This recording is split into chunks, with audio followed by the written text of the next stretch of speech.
Hi friends, ఈరోజు హోటల్లో లాగా క్రిస్పీ దోశలు చాలా సింపుల్గా టేస్టీగా ఎలా చేసుకోవాలో చూపిస్తాను.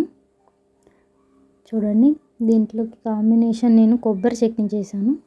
అది కూడా టేస్ట్ చాలా బాగుంది. మీరే చూడండి ఎంత క్రిస్పీగా ఉందో.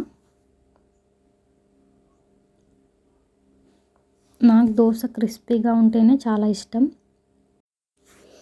పర్ఫెక్ట్ దోశ బ్యాటర్ ఇది. నేను చెప్పినట్టు చేస్తే పిండి చూడండి ఎంత బాగా ఫర్మిట్ అయిందో. తప్పకుండా ఒకసారి ట్రై చేసి చూడండి. అలాగే మన ఛానల్ని సబ్స్క్రైబ్ చేసుకోండి. ఇక్కడ నేను గ్లాస్తో మెజర్ చేస్తున్నాను. 1 గ్లాస్ మినపప్పుకి 2 గ్లాసుల వరకు బ్రౌన్ రైస్ తీసుకున్నాను. మీరు కావాలంటే రేషన్ రైస్ కూడా తీసుకోవచ్చు. ఏదైనా సేమ్ క్వాంటిటీయే. దాంట్లోనే ఒక చిన్న గ్లాస్ వరకు శనగపప్పు,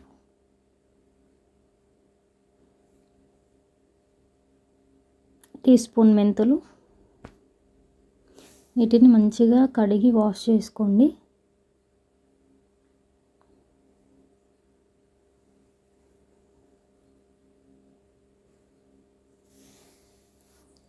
దాంట్లోనే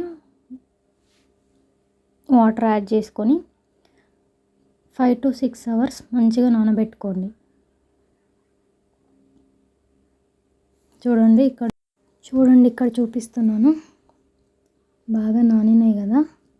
ఇప్పుడు మిక్సీ జార్ తీసుకొని అందులో దీన్ని యాడ్ చేసుకొని ఫస్ట్ ఒకసారి మిక్సీ పట్టుకొని మధ్య మధ్యలో కొద్దిగా వాటర్ యాడ్ చేసుకుంటూ మంచిగా ఈ కన్సిస్టెన్సీ స్మూత్గా వచ్చేంత వరకు మిక్సీ పట్టుకొని ఒక గిన్నెలోకి వేసుకొని పక్కకు పెట్టుకోండి.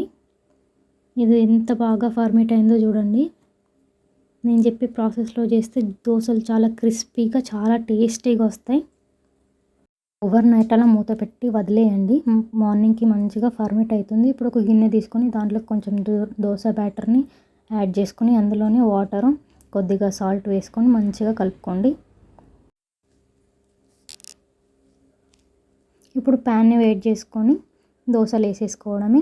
మీకు దోశలు మంచి కలర్లో రావాలంటే కొంచెం 1 టేబుల్ స్పూన్ వరకు షుగర్ని యాడ్ చేసుకొని దోశలు వేయండి. ఇంకా మంచి కలర్ వస్తుంది. ఒక్క సైడ్ కాల్చుకుంటే సరిపోతుంది. ఇక్కడ కొబ్బరి చట్నీకి తాలింపు వేసాను నేను. ఒక్కసారి ఇలా ట్రై చేసి చూడండి. తిన్న కొద్దీ తినాలనిపిస్తుంది. అంత టేస్టీగా అంత క్రిస్పీగా వస్తాయి దోశలు.